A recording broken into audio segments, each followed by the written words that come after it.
भगवान कहाँ चले गए? बोले इधर जाओ भगवान। दोनों लोग सोते भैया कहीं ठीक चाचा, वो चले गए। नहीं की लाश पड़ी है पर वो बताए नहीं।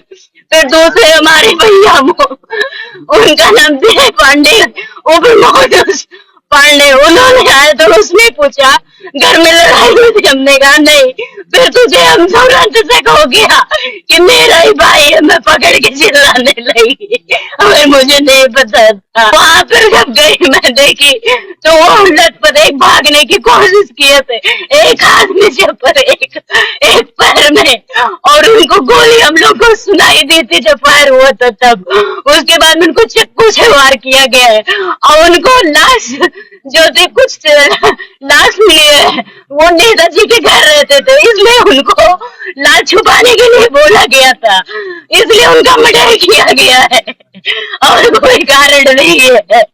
वो घर में सबसे आज दिनांक 25 अक्टूबर को सुबह करीब 7:30 बजे थाना कोतवाली नगर पुलिस को सूचना प्राप्त हुई कि थाना क्षेत्रांतर्गत मेडिकल कॉलेज के पीछे परेड सरकार गांव के बाहर एक व्यक्ति का शव पड़ा हुआ है।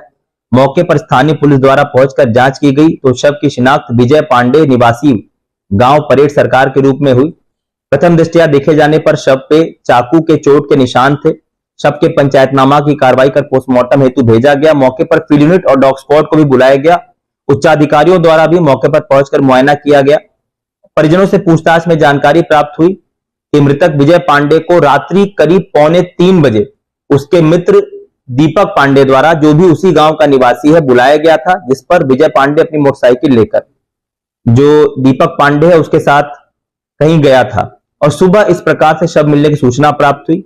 इसके कुछ ही देर उपरांत थाना कटरा बाजार क्षेत्र के छिटनापुर रेलवे क्रॉसिंग पे जो दूसरा युवक था दीपक पांडे, रेलवे क्रॉसिंग पे उसका भी ट्रेन से टकराकर जो मृत शव था वो पुलिस को प्राप्त होने की सूचना मिली, जिसके आधार पर आरपीएफ द्वारा और स्थानीय पुलिस द्वारा मौके पर पहुंचकर पंचायतनामा की कार्रवाई कर पोस्टमार्टम हेतु बॉडी को भेजा गया। मौके पर पुलिस द्वारा जांच की गई तो जो विजय पांडे था उसकी मोटरसाइकिल रेलवे क्रॉसिंग के पास खड़ी हुई पाई गई और जो स्थानीय दुकानदार थे उनके द्वारा बताया गया कि जो दीपक पांडे है वो अकेला अपनी मोटरसाइकिल पे रेलवे क्रॉसिंग के पास आया, क्रॉसिंग बंद होने की दशा में अपनी मोटरसाइकिल वहीं पर खड़ी कर दी और पैदल कहीं चला गया। जब बाद में लोगों ने क्रॉसिंग खुलने के बाद मोटरसाइकिल लावारिस हालत में खड़ी देखी और आसपास ढूंढा तो कुछ ही दूर रेलवे ट्रैक पे उसका शव उनको मिला, जिसकी सूचना पुलिस को उनके द्वारा दी गई। इस पूरे प्रकरण के संबंध में पुलिस की 5 टीमों को लगाया गया है। गहनता से सभी बिंदुओं पे जांच की जा रही है। शीघ्र ही घटना का सफल अनावरण किया जाएगा।